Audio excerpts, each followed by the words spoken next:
If you haven't had coffee or some dessert, please get them right now because we'll be starting in 5 minutes. Sorry, we're just waiting for our last speaker to arrive. Thank you.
Biodiversity is the lifeblood of our planet. Over 4.3 billion people, including more than 80% of the world's vulnerable communities, rely on it for their livelihoods. Today, we are facing a triple planetary crisis: climate change, pollution, and biodiversity loss. 1 million species are at risk of extinction, and the global economy could face an annual GDP loss of $2.7 trillion by 2030 due to biodiversity degradation.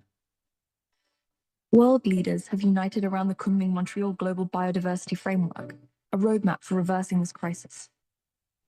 It outlines a global vision of living in harmony with nature by 2050, supported by 23 action-oriented targets to be achieved by 2030. The Biotrade Initiative offers a solution. Biotrade occurs when products or services sourced from biodiversity are commercialized and traded in ways that respect both people and nature. Since 1996, the initiative has connected businesses, governments, and civil society to protect biodiversity while fostering economic growth and sustainable livelihoods. It promotes the implementation of 7 principles and 25 criteria, guiding stakeholders along the supply chains of biodiversity-based products and services. These principles reflect the economic, environmental, and social dimensions of sustainable development. Globally, biodiversity-based products accounted for 17% of global exports in 2021, valued at $3.7 trillion. Over the past 20 years, biotrade activities have grown from millions to billions, generating nearly $40 billion in turnover in 2023. Today, biotrade is implemented in over 80 countries, transforming livelihoods and safeguarding biodiversity. Tools like the Biotrade Principles and Criteria, alongside its online self-assessment tool, help track and amplify these efforts. The Trade and Biodiversity Statistical Tool further supports the achievement of the Kunming-Montreal Global Biodiversity Framework's goals by monitoring bilateral and multilateral trade flows across 185 economies since 2010. Integrating biodiversity into trade policies isn't just important, it's essential. By adopting sustainable trade practices, including biotrade, we can reverse biodiversity loss, support livelihoods for Indigenous peoples and local communities, and ensure sustainable development for future generations. Let us trade in a way that enriches our forests, revitalizes our oceans, and purifies our air. Let's biotrade. Well, thank you. That's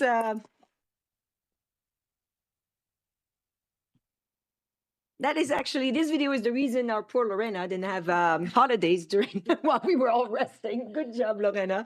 Good afternoon, everyone. My name is Chantaline Carpentier. I'm the head of Trade, Environment, and Climate Change and Sustainable Development branch of the Division for International Trade and Commodities at UNCTAD, UN Trade and Development. And I'm very pleased to welcome our distinguished guests, our colleagues and participants in this room, and the 60 people online so far, Isabel tells me, to this briefing co-organized with the Geneva Environmental Network. Thank you, Diana. Where are you? Thank you, Diana.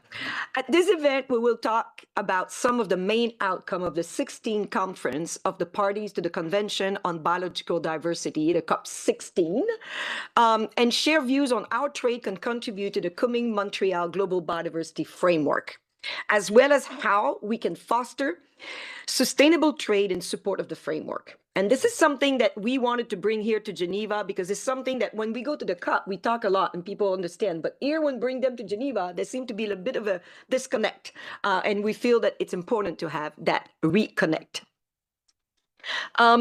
We are very pleased to hold this meeting ahead of the COP16 that will resume its session in Rome next 25 to 27 of February. We will also discuss how to build synergy with other international conferences and processes, such as the UNCTAD 16 coming up in October in Vietnam, the 30th conference of the party of the UNFCCC, the COP30 in Belém, Brazil. And we have His Excellency Ambassador Patriota from Brazil with us today. The briefing will also build on the first ever trade day that was held on the COP16 and co-organized with the UN, with us, of course, World Trade Organization, and the Convention of Biodiversity Secretariat, the United Nations Environmental Program, in collaboration with other partners. And we are all very pleased to have them all represented and with us today as we continue to explore how we move this forward. And today we will have two panels. The first panel will be speakers that will set the scene for our discussion by sharing views on how trade can advance the implementation of the Kunming-Montreal framework while promoting development and sustainable livelihood, as you saw in the video, and how we can build on the progress made at COP16 and create synergies with other international processes.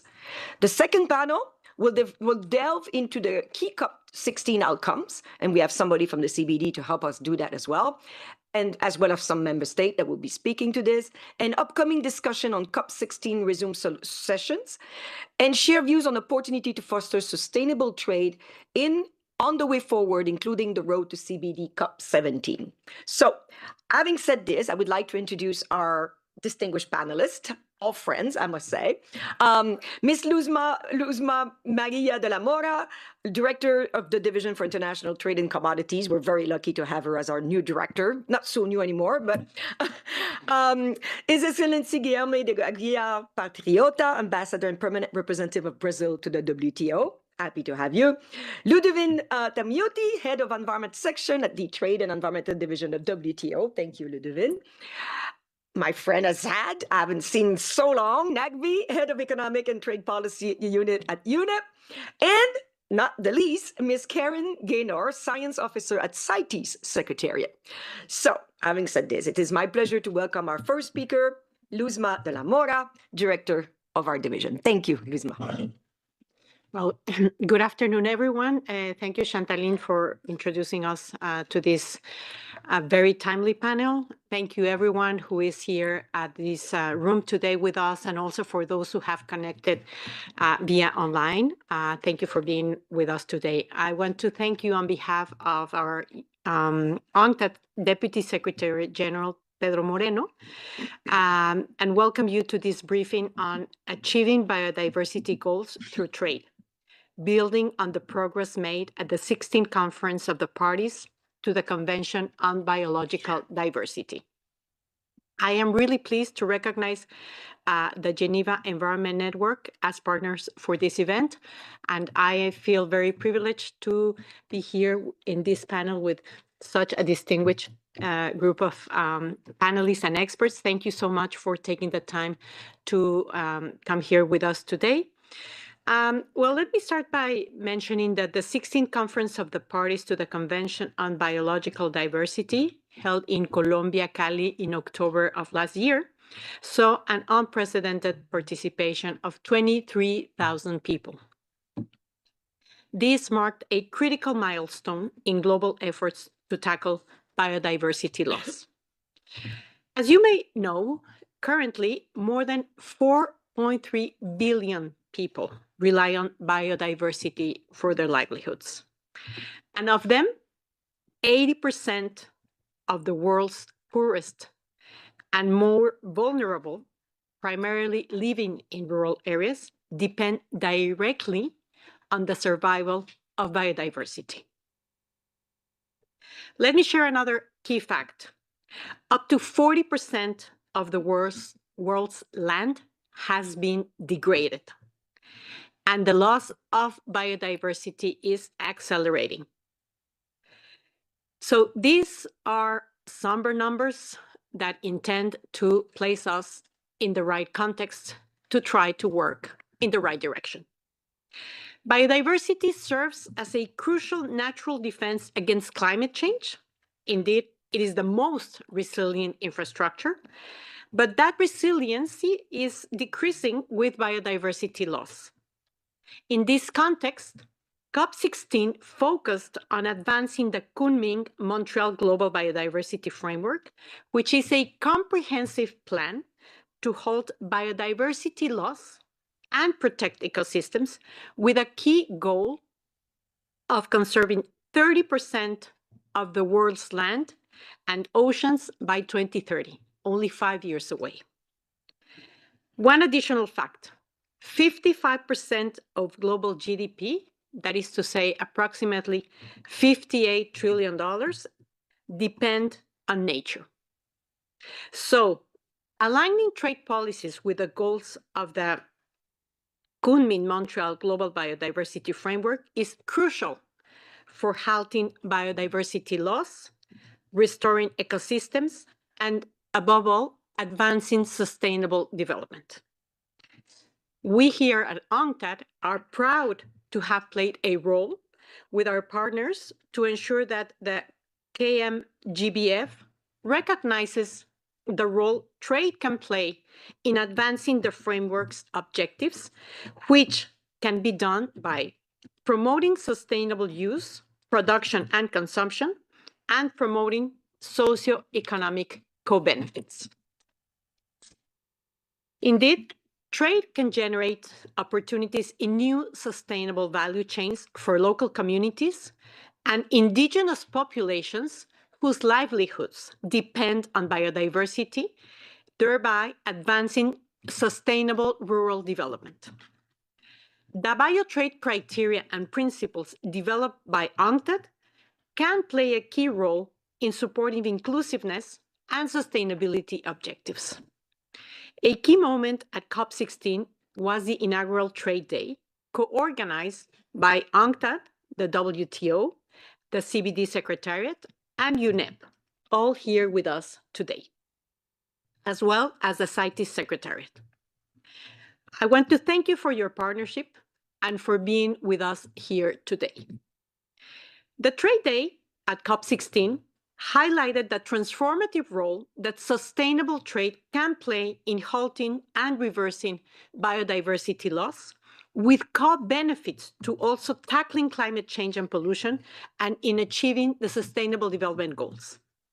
The Trade Day provided a space for multi-stakeholder dialogue to share good practices and joint strategies for aligning trade and trade-related policies with the KM-GBF's goals in ways that promote inclusive social development, safeguard terrestrial and marine ecosystems, and drive innovation in specialized markets. Today, it is our great honor to be able to share with you key takeaways from the Cali discussions, share views on the COP16 resume session to be held in Rome next month, as well as on the roadmap to COP17 and the connections to upcoming international processes, such as UNCTAD 16, already mentioned by Chantaline, and the UNFCCC COP30. We will also take this opportunity to discuss opportunities to foster sustainable trade And let me offer a few examples of what we will be discussing today. First, as many of you already know, for over 25 years, UNCTAD's Biotrade initiative, with the support from the Swiss State Secretariat for Economic Affairs, SECO, has helped over 80 countries trade in line with environmental, social, and economic criteria. The Biotrade principles and criteria provide a set of guidelines which promote conservation, sustainable use, and fair and equitable benefit sharing across the entire value chain. In the last 20 years, that is to say between 2003 and 2023, the turnover of companies involved in biotrade grew from 40 million to 40 billion, as you saw in the video, with great prospects for further expansion. Second example, a whole-of-society approach, which is key to ensuring that trade benefits biodiversity. This approach includes engaging with social and environmental entrepreneurs and actors in the social and solidarity economy, such as cooperatives, women, and indigenous peoples groups.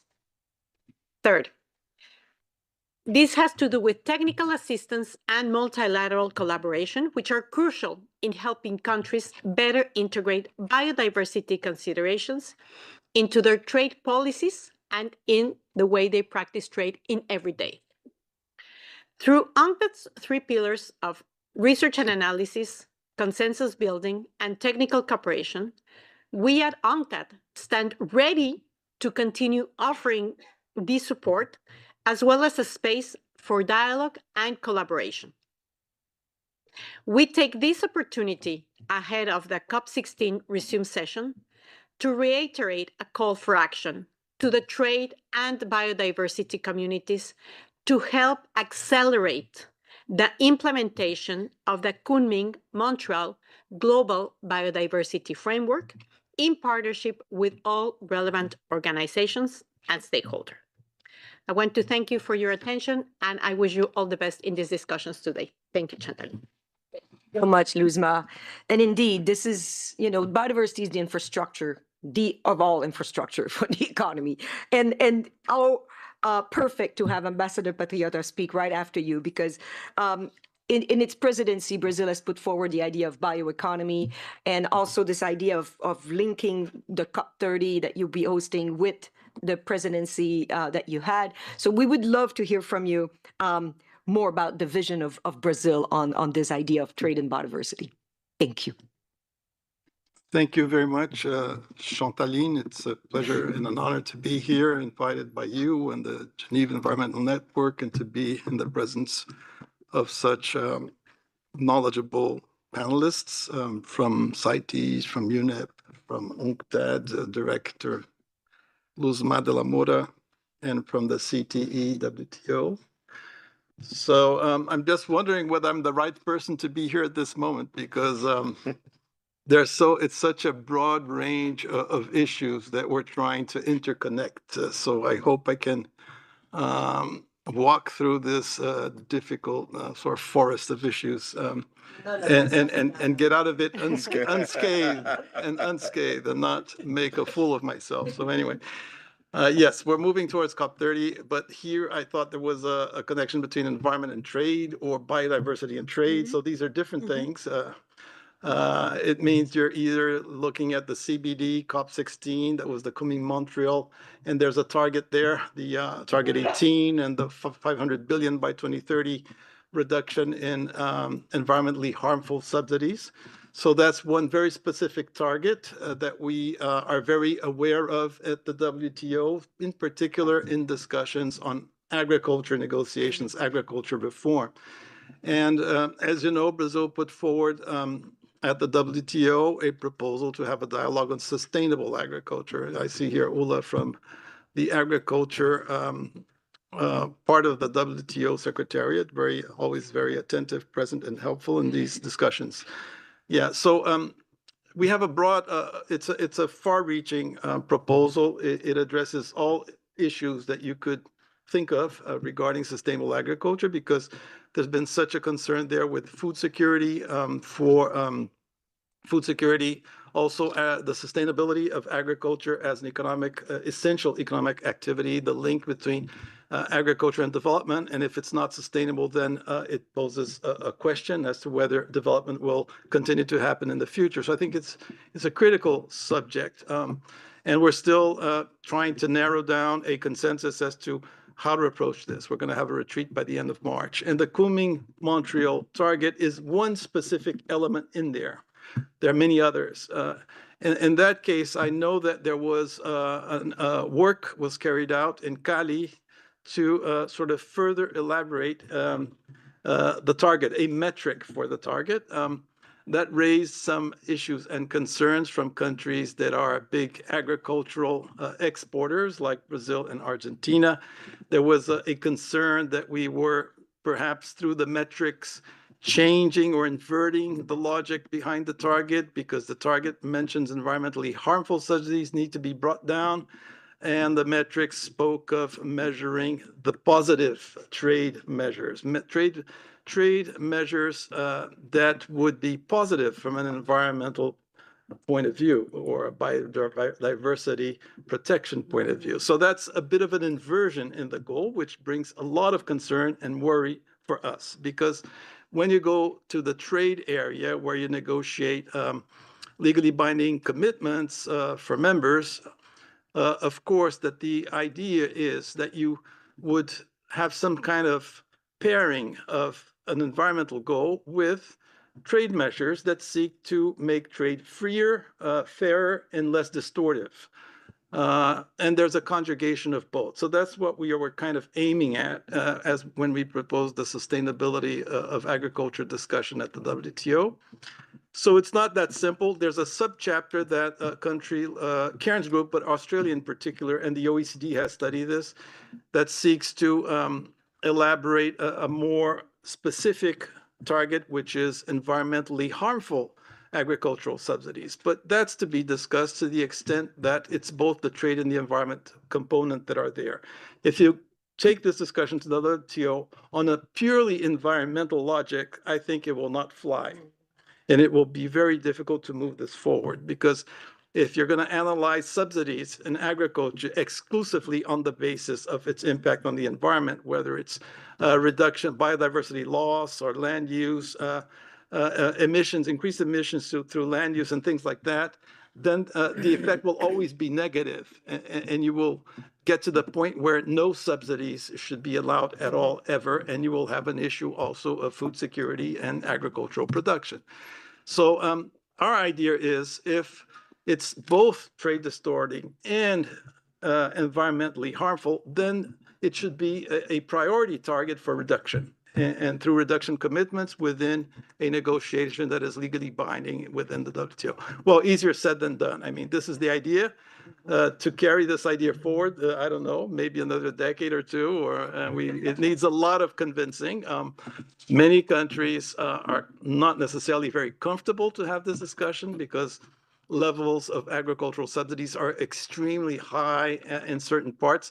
And that's an area where the WTO didn't really go as deep as in others, like industrial manufactured goods, where the amount of tariff reduction and government support was really brought down through the decades of existence of the GATT and the WTO.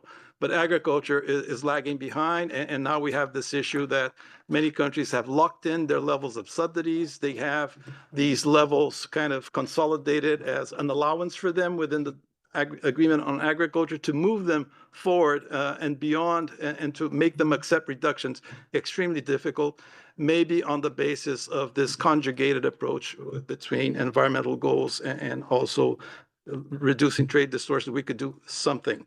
So that's on the kind of Kunming-Montreal target, which I thought was the main object of consideration here.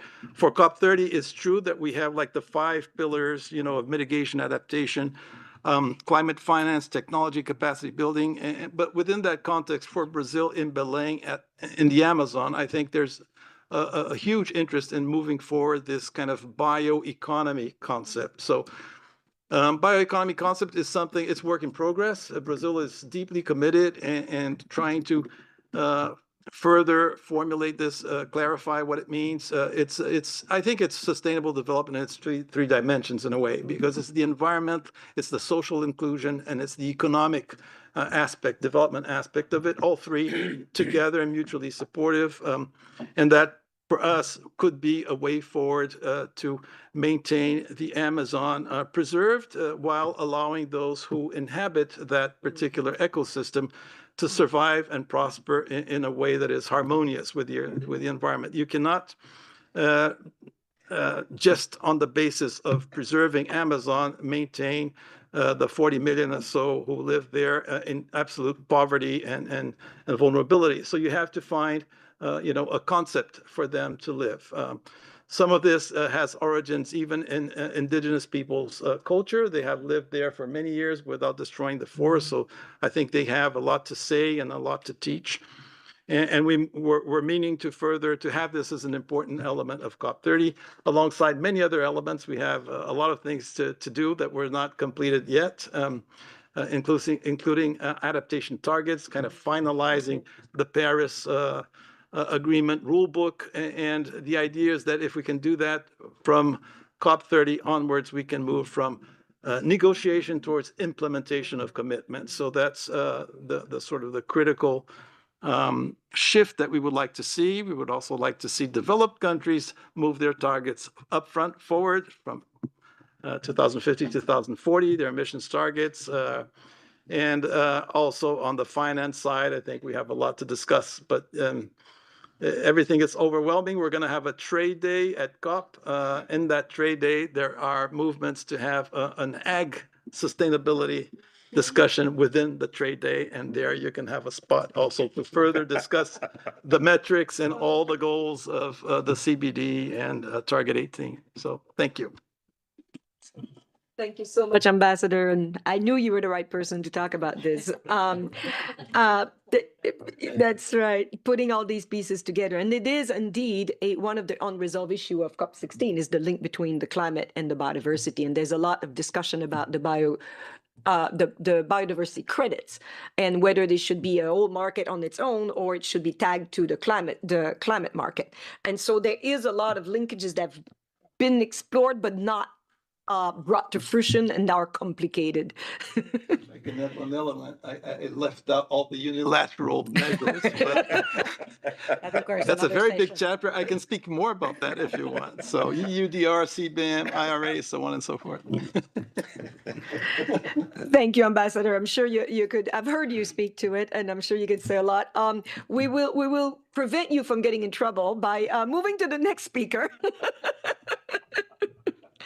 Thank you so much. I would like now to give the floor to our colleague from the WTO, Ludovine Tamiotti. Please, Ludovine. Thank you very much. And I won't go on this in this field either. So good afternoon. Let me just start by thanking our colleagues and partners for organizing this very important inaugural trade day at COP16 last year. From our perspective, this was really a pivotal moment in formally recognizing the intricate relationship between trade and biodiversity. It did shed light, much needed light, on the importance of aligning trade policies with the targets of the Kunming-Montreal GBF.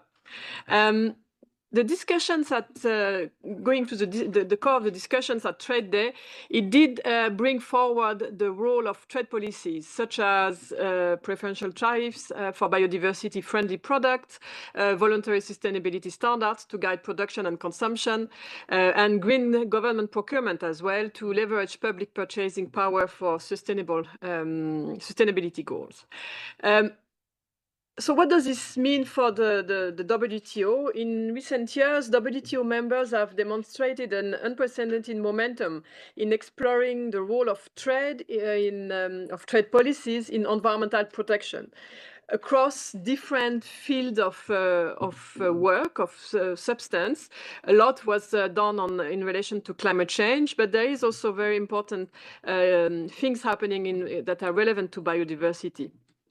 The CTE has been, the Committee on Trade and Environment, has been at the heart of this effort, with members putting forward concrete proposals on ways to revitalize the work of this committee. And in the last 2-3 years, this has been quite impressive how much members have dedicated time to trying to put the Committee on Trade and Environment and the WTO at the core of discussions on environment. Another novelty that has been introduced recently is the organization of thematic discussions, thematic sessions, and they are very useful because they do allow for the possibility of this going more in depth into some issues. So we have already covered some topics like energy transition, trade-related climate measures. Next week we'll have another session on this, and biodiversity is also emerging, as Ambassador Batriota was starting to mention, as a key issue in the context of some WTO discussions. And in fact, as the ambassador already mentioned, in the second part of 2025, we will have a thematic discussion on sustainable agriculture. So that will certainly provide some interesting and relevant perspective to this debate. So biodiversity forms an integral part of the work at the WTO across different areas of work. One interesting marker to note lies in the number of measures relating to biodiversity that are notified to different WTO bodies. So we have this environmental database, which is available online and quite useful to look at this kind of information. And this database shows that since 2009, more than 1,800 measures relating to biodiversity were notified. So it's quite an impressive number. It shows that it is really going across the different areas of work of the WTO, and the measures that were notified in this context range from grants and other support for the conservation of natural resources, through sustainability standards, to imports and licenses regulating trade with endangered species. Biodiversity is also a recurrent theme in WTO discussions, threaded through committees dealing with standards, agriculture, as has been mentioned, SPS measures. In the CTE itself, or Dedicated Environment Committee, there are several areas into which it has already started to work on this trade biodiversity nexus. And this included discussing issues like the patenting of biological resources outside their country of origin, tackling deforestation, illegal logging and wildlife trade, harnessing nature-based solutions and sustainability standards. Some of these discussions are not necessarily recent, but it shows that there is a possibility for the committee to go into these topics in depth if the willingness from members is there. There is also relevant discussions taking place in the context of WTO environmental initiatives, tackling some important drivers of biodiversity loss, like climate change, pollution, and harmful subsidies. For instance, in the context of the trade and environmental sustainability structure discussions, we have the delegations and the group has mapped out trade-related actions to promote a circular economy. This includes enhancing transparency, updating standards, facilitating the sustainable trade of waste and recyclable materials, and all of which can support biodiversity conservation. Mentioned already, but discussions on fossil fuel subsidies also and their environmental impacts have underscored the role of trade in reducing pollution and mitigating biodiversity loss. And last but not least, the WTO Fisheries Subsidies Agreement, adopted in 2022, represents a landmark achievement in this respect. And by prohibiting subsidies for illegal, unreported, and unregulated fishing, it directly addresses one of the key threats to marine biodiversity. Now, looking ahead from COP16, the discussion that took place in the context of trade and the lesson that we can learn from it, in a way, it opens new avenues for integrating trade and biodiversity conservation. They offer a foundation for concrete action at the WTO. By continuing to engage in the multilateral context, WTO members can identify and implement trade policies that accelerate the achievement of the GBF targets, such as target 18, 15, 16, etc., and 8. However, trade cannot solve the biodiversity crisis alone, obviously. So an important component of our work should be on strengthening cooperation with international organizations like CBD, UNCTAD, UNEP, CITES as well as with other stakeholders in the private sector and the civil society. So we do have a long-standing relationship of mutual support with several of these organizations, and we need to do more on this and to work together more in depth. We also need to bypass, I think, and I speak from the WTO point of view, but I think in our respective organizations as well, we need to bypass silos and try to keep track of the overall goal here, and in this context to see how much to make sure that there is a work done towards a future where economic growth and biodiversity conservation are not competing but instead mutually reinforcing, and only by working together in this cross-cutting way we will manage to achieve this. So thank you very much. Thank you so much, Ludovine. Indeed, we were hesitating. Do we invite Ludovine or Ula? Because we it's right in between the two. But also, as Ambassador Patriota said, if you look at the joint harmful subsidies and trade distorting, it can't be just, you can't look at it in silo. You got to have the whole spectrum together. But because in the interest of time, I will thank you, Ludovine, and give the floor quickly, because I'm sure my dear friend Assad Naqvi has a lot to say about this. So Assad, you have the floor, please. Well, thank you very much. And it's an honor to join all of you. And thanks to UNCTAD and Biotrade Program and the Geneva Environment Network for hosting and for inviting UNEP to be part of this panel. So what are we looking at? Number one, in the context where we are working, it's a far more complex, interconnected, and challenging global environment in which we are discussing this agenda today. So if I look at the 16th Biodiversity COP that happened in Cali and that will happen in Rome, we are in a very different context and we need to prepare for that one. So that is my first reflection. We have talked a lot about the importance of biodiversity, ecosystem, and nature for economies, and I will not go back to you have done it much better than we. I think where I would like to focus is the world of inequality and the role of biodiversity. Just a couple of numbers on that one. The bottom 50% of the world population, which is about 3.5 billion people, their share in global GDP is less than 5%. It's not shocking for many of you. You know this figure. But the importance is that when we did the studies in Brazil, India, and Indonesia to look at the GDP of the poor, that out of that 5%, 60 to 80% comes from biodiversity, nature, ecosystems, basically the productive capacity of nature. So any harm to nature, biodiversity, ecosystem services directly and disproportionately impacts the poor. And any investment in biodiversity and increasing the productive capacity of the nature could be one of the best poverty reduction, equality increasing strategies for governments and for the corporate sector. That's my first. Second thing, what is the root cause of biodiversity losses? So we are all looking at mostly the symptoms, something happens there, something happens. The root cause that we have seen, so we did the macroeconomic modeling, which we did for the Global Green Economy report, and the root cause is misallocation of capital and trade incentives. There is more money going into harmful planet, let's say harmful for planet, but harmful for nature, harmful for climate activities than saving it. Now, why we have not been able to change? It's not a new knowledge for any of you. We have worked on this development agenda for the last 50 years, and we haven't been able to change it. In fact, the money that is going into these sectors is increasing. And the simple reason is the business of business is business. It makes more money. It gives higher return to invest in unsustainable development. And where it's deep-rooted, and that's where we need to focus on when we want to save biodiversity or the planet is, it's deep-rooted in national economic and development planning.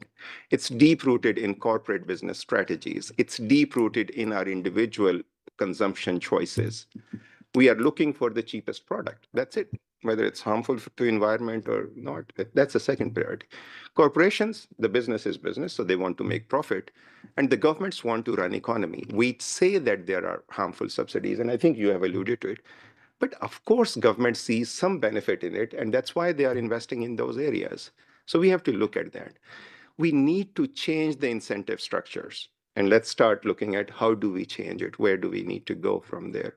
And just the few things that we are trying to do in UNEP, and we are such a small UN agency that we need the partnership of all of you to make them happen, is on consumption choices, it's about pricing mechanisms for the products. That's the basic choice that the consumer makes. Anything that is cheaper, most of us will buy it. Yeah, some of us are more conscious and have higher moral standards and pay more for it. And what is that driving is where the incentives are, where the tax releases are, where the government is providing benefits, et cetera, et cetera. So if we go back to that route, then we need to make a case where the government is able to create equal amount of jobs, is able to reduce poverty, is able to ensure economic growth while repurposing where they are investing money. And that is possible. And we are seeing many countries moving into that direction, what we call the win-win solutions, moving away from trade-offs, which has been the traditional way of thinking. Now we have the tools on macroeconomic modeling and system dynamic, which can tell you if you change your policy and investment option, what are the impacts on your macroeconomic indicators. So that is just one part of the solution. That is mostly helping, and we are very honored to be a humble partner of Brazil with the Ministry of Finance I was just talking about on doing a macroeconomic modeling of the ecological transition plan to see how that plan can create best of the jobs, create prosperity and growth, address inequality while conserving the ecological foundation of the economy, et cetera. So that number two is the private finance. Again, the public finance is very important for transitioning the private finance. So public finance is important because it takes the first risk, it provides the guarantees, and it leverages the private finance. The transactional space of investing in businesses and corporations is the business of private finance. For the moment, the profits, let's say I work mostly on climate change or climate issues, the profit for the fossil fuel companies, the subsidies for fossil fuel companies are basically creating a conducive environment for more investment into the fossil fuel companies. I think it's not very different from the biodiversity nature negative companies as well. And that's where, again, we can play a role, and we need to focus on that one so that the private finance starts moving into this. We need to make the return on investment in biodiversity as well as in climate almost equally compatible and competitive. And that's where the role of the regulation comes in. The private sector responds to the regulation, but a regulation that has implementation capacity behind it. Any regulation that I come from Pakistan, and many of my countries like Pakistan have no implementation capacity. The private sector doesn't care much about those regulations. So that is the third part. The last part, and I will close it probably here because I've been going on for too long, is the role of the trade, of course. But in trade, I have a sort of like learned after a long time that the way we use sustainability standard certification scheme and labeling scheme is actually choking the sustainability word. While those who are creating harm for nature and harm for climate, they can sell anything without any label, without any verification scheme, without any display of any label. And those who are already doing or making an effort, we want them to be more transparent, better labeling scheme. I worked a lot on organic agriculture. When we looked at the organic agriculture in East Africa, together with UNCTAD, it was not the cost of production for the organic agriculture, which was higher, but getting an inspector from Europe to come to East Africa and do not product certification, a process certification, starting from when the seed went into the soil to the final product. That makes it more expensive. When it's more expensive, it will remain 3 to 4% of the market.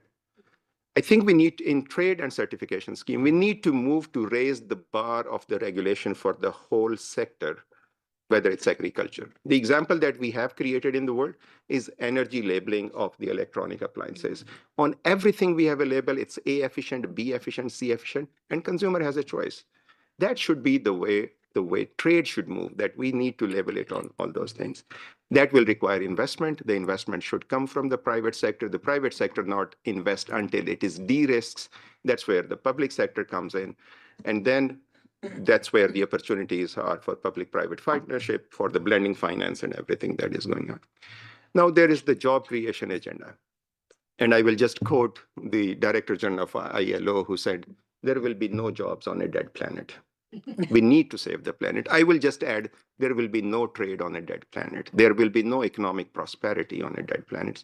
Let's invest in the planet so that we have the ecological foundation of economy strong enough that gives us a certain future for prosperity, equality, as well as jobs that we want to create. So I'll stop here. And Rome is an opportunity to look into these issues, but let's not compartmentalize climate from biodiversity and everything else. It's just one agenda. Definitely. Triple planetary crisis, definitely all interlinked, and with inequality, as you mentioned so well. And we were saying before we started that we all need to have a lunch together and prepare before the resume of the COP16, because indeed the alignment of capital and the incentive is definitely the key here. And we all know that as economists, but you need to do that in a way that is not killing the smallholders down the supply chain, like many of these regulations are doing actually now. And always. So our last speaker, but not the least, is our colleague from CITES, Karen Gaynor. Please, you have the floor. Yes, thank you, Chantaline. Your Excellency, distinguished delegates, guests and participants, before I start, I would just like to send my apologies on behalf of our Secretary General, Ms. Yvonne Higuero. I know that she was really keen to participate in this event. She's always been a big supporter of the initiatives on trade, but unfortunately she fell ill in the United States and was delayed in returning, and that was why she couldn't make it in time today. So she has asked me to represent her, which I hope I will do my best today. So with that said, it's an honor to be here, and I just want to thank UNCTAD and Environment International, Geneva Environment Network, I'll get it right, for giving an opportunity to the CITES Secretariat to share some thoughts about achieving biodiversity goals through trade following the CBD COP16 in Cali last year.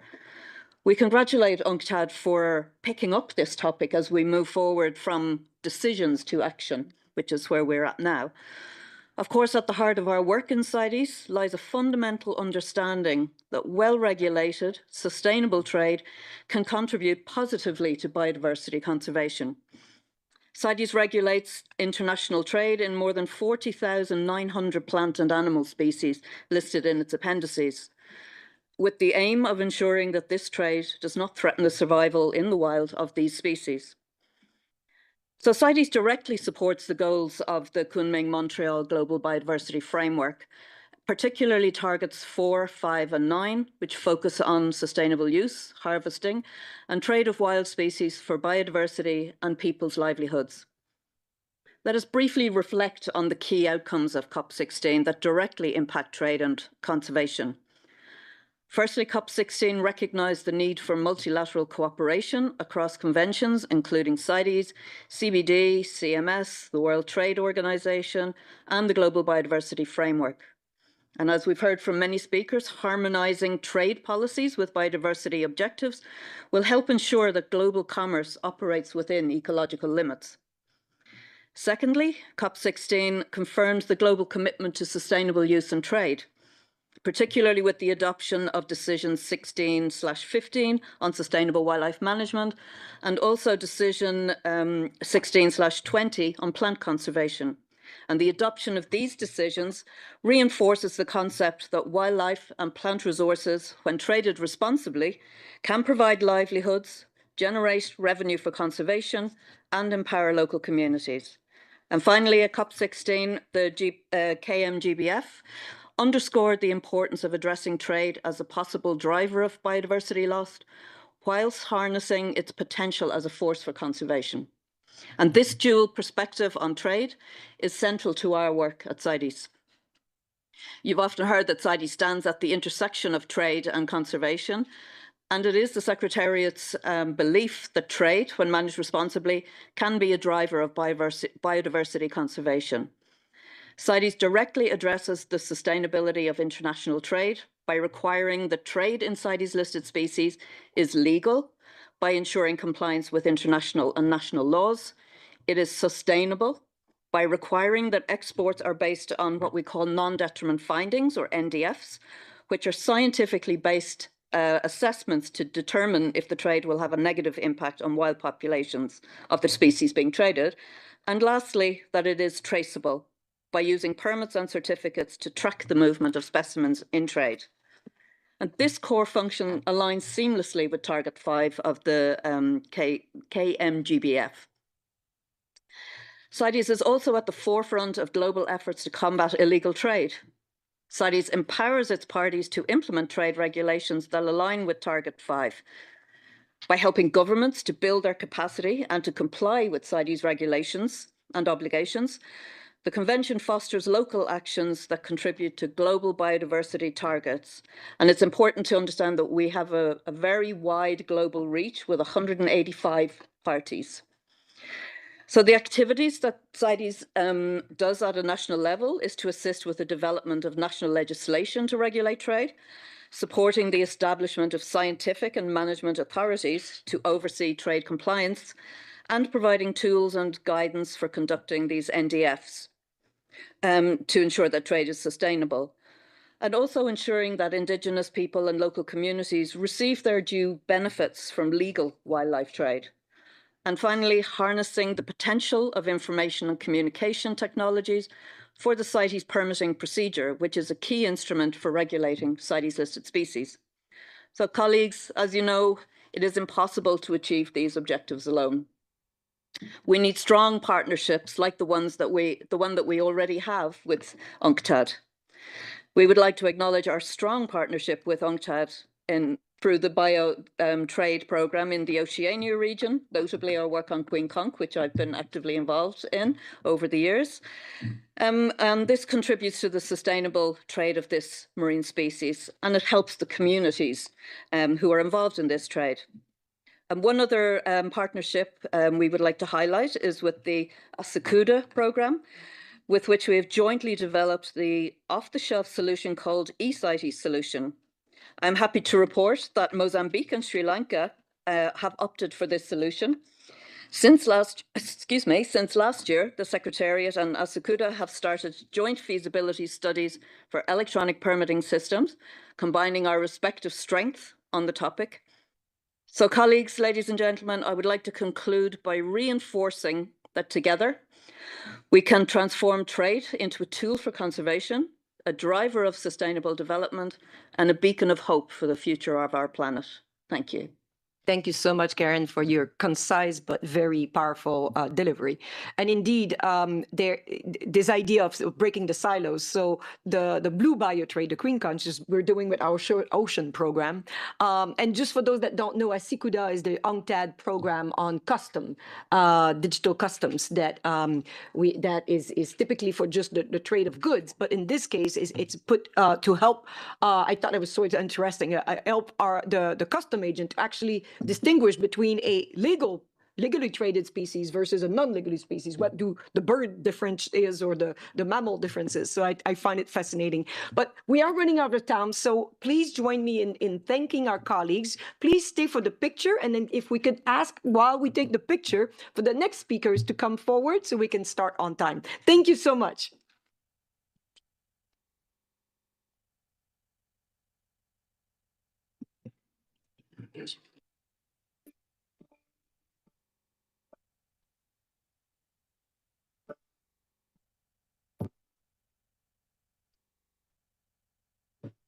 Biodiversity is the lifeblood of our planet. Over 4.3 billion people, including more than 80% of the world's vulnerable communities, rely on it for their livelihoods. Today, we are facing a triple planetary crisis: climate change, pollution, and biodiversity loss. 1 million species are at risk of extinction, and the global economy could face an annual GDP loss of $2.7 trillion by 2030 due to biodiversity degradation. World leaders have united around the Kunming-Montreal Global Biodiversity Framework, a roadmap for reversing this crisis. It outlines a global vision of living in harmony with nature by 2050, supported by 23 action-oriented targets to be achieved by 2030. The Biotrade Initiative offers a solution. Biotrade occurs when products or services sourced from biodiversity are commercialized and traded in ways that respect both people and nature. Since 1996, the initiative has connected businesses, governments, and civil society to protect biodiversity while fostering economic growth and sustainable livelihoods. It promotes the implementation of 7 principles and 25 criteria, guiding stakeholders along the supply chains of biodiversity-based products and services.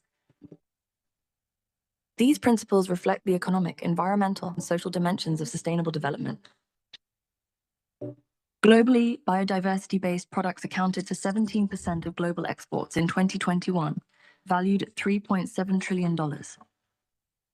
Over the past 20 years, biotrade activities have grown from millions to billions, generating nearly $40 billion in turnover in 2023. Today, biotrade is implemented in over 80 countries, transforming livelihoods and safeguarding biodiversity. Tools like the biotrade principles and criteria, alongside its online self-assessment tool, help track and amplify these efforts. The Trade and Biodiversity Statistical Tool further supports the achievement of the Kunming-Montreal Global Biodiversity Framework's goals by monitoring bilateral and multilateral trade flows across 185 economies since 2010. Integrating biodiversity into trade policies isn't just important, it's essential. By adopting sustainable trade practices, including biotrade, we can reverse biodiversity loss, support livelihoods for Indigenous peoples and local communities, and ensure sustainable development for future generations. Let us trade in a way that enriches our forests, revitalizes our oceans, and purifies our air. Let's biotrade.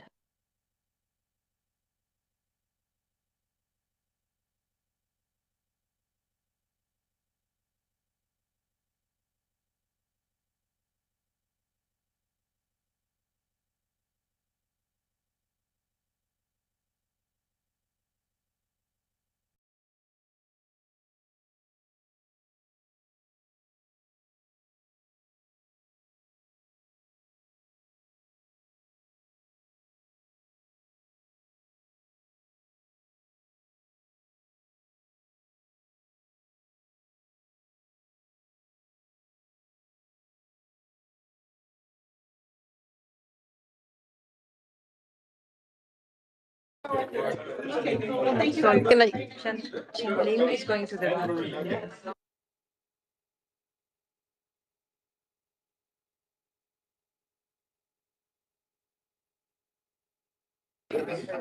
May I kindly invite speakers to take their seats at the podium, please?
Good afternoon. We are starting in a minute. If you need some coffee, you are most welcome. For one speaker who is just finishing something outside the room.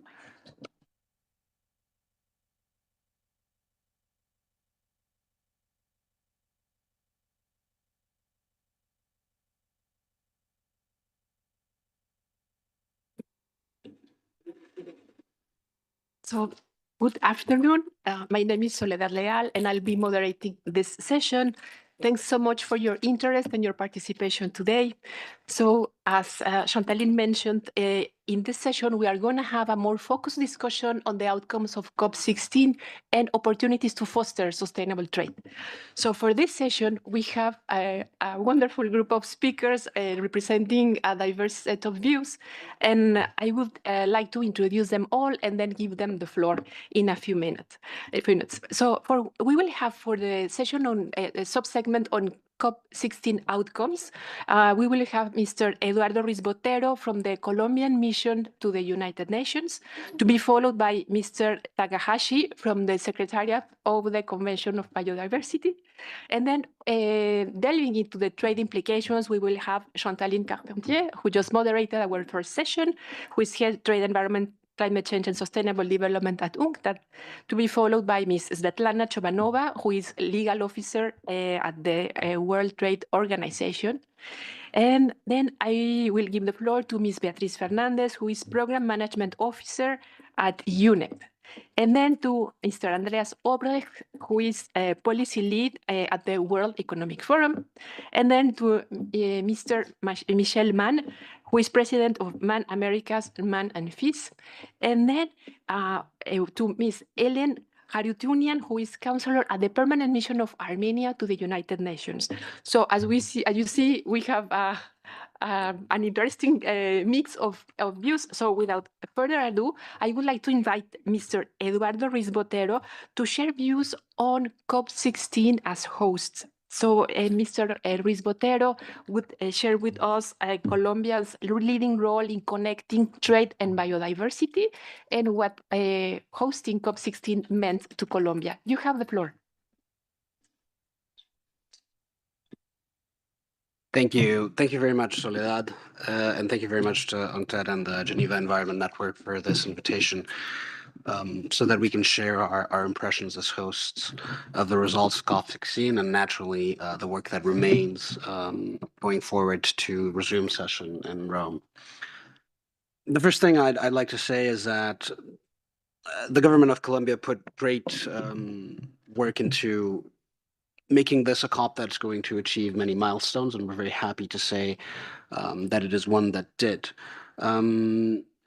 It was the first CBD COP that achieved the presence of heads of state and governments, the first CBD COP that had a large green zone in which we hosted more than 1 million people during our discussions, more than 18,000 people in the blue zone. And so we believe that the greatest achievement of COP16 was to bring biodiversity to the people, bring biodiversity as well to the fore of discussions and environment, raise its profile, and in that sense, make discussions around biodiversity more relevant and clearer in their importance in international deliberations.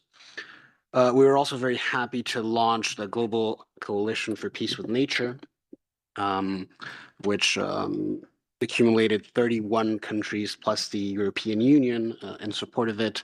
And it is an initiative that aims to reframe the relationship between nature and development, in the sense that we'd like to construct convergence around the fundamental conviction that development that is hostile to the environment is fundamentally unsustainable, both from an environmental perspective, but not only, also from a purely economic perspective, in the sense that as we move closer to planetary limits with regards to all elements of the triple planetary crisis, we will hit a wall. And hitting this wall is not something that is in the distant future, but something that is going to come closer and closer if we do not reframe our relationship between development and environment. Moving forward to the outcomes of the conference as such, I think that the one that's perhaps most important for environment and trade is, of course, the developments on benefit sharing relating to the use of digital sequence information of genetic resources. Significant progress was made in the creation of a multilateral mechanism to guarantee fair and equitable sharing of benefits derived from the use of DSI. It's a mechanism that's essential to ensure that benefits are shared fairly without hindering research and innovation, and take into account both international obligations, but also the rights of indigenous peoples and local communities. And of course, open access to data. We managed to close on concrete modalities for the implementation of the mechanism. Particularly, the most outstanding achievement is the creation of the Cali Fund, which will be administered by the United Nations, will concentrate monetary contributions from DSI users. And it's a fund that aims to support biodiversity conservation, scientific research in developing countries, in addition to benefiting IPLCs. It was decided as well that benefit sharing will be both monetary and non-monetary, and that commercial sectors that derive benefits from DSI must contribute a percentage of the revenues to the fund. This is particularly important for us as regards our conversations around trade and biodiversity, in the sense that, in common parlance, it plugs a hole that had persisted for too long, and it ensures that conservation and sustainability efforts of mostly developing megadiverse countries are not taken advantage of by profit-driven free riders, and that the economic value of biodiversity is duly recognized. Another important outcome is the Global Biodiversity and Health Action Plan, which for the first time endorses very clearly the links between health and biodiversity, particularly in the framework of the Kunming-Montreal Global Biodiversity Framework, and then embraces the One Health approach and other holistic approaches, which allows balancing and optimizing human, animal, and ecosystem health through the integration of all stakeholders. And a particularly important one as well for Colombia was the adoption of a new subsidiary body that seeks to facilitate the implementation of the program of work on traditional knowledge with regards to Article 8J of the Convention. This is particularly important because it takes a significant step towards the protection of traditional knowledge and the strengthening of inclusive environmental management and conservation policies. And of course, another important development is the recognition of Afro-descendant communities and peoples in the conservation and sustainable use of biodiversity. This is also clearly linked as well to trade, in the sense that it links as well to the new WIPO instrument on traditional knowledge. And of course, it will expand, we hope, the importance of these discussions on traditional knowledge, biodiversity, and trade in the future. And finally, on the agenda item on biodiversity and climate change, in which we, of course, aim to find these connections between different dimensions of the triple planetary crisis. One of the most important things in our eyes was the recognition of the intrinsic relationship between climate change and biodiversity loss, and acknowledging the progress of recent multilateral processes. Of course, we understand that there is still wide divergence on these discussions, particularly when we discuss the issue of nature-based solutions and ecosystem-based approaches, but also regarding the provision funding and the issue of double counting, on which I won't go too far. I don't want to get in trouble myself. But of course, we do believe that this is an important risk, and that's a practice that's also facilitated by the OECD's Rio markers. And just for context and for pending matters, and I think our other colleagues will go into that further, but there are pending matters that we still weren't able to resolve. The monitoring framework for the GBF, resource mobilization and the financial mechanism as well are still outstanding.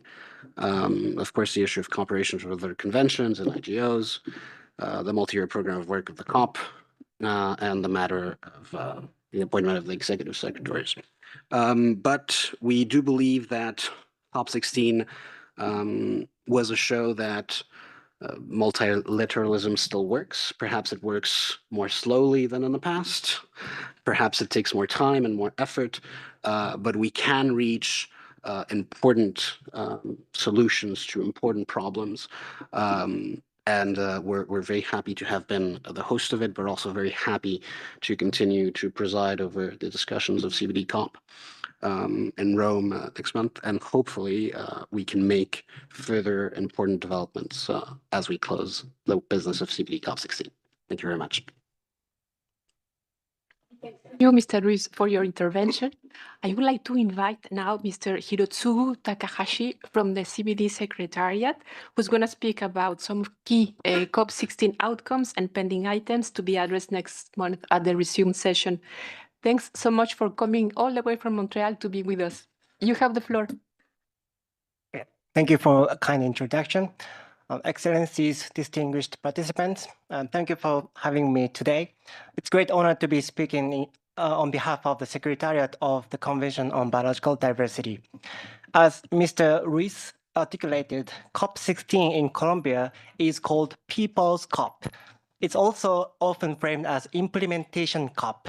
What does it mean?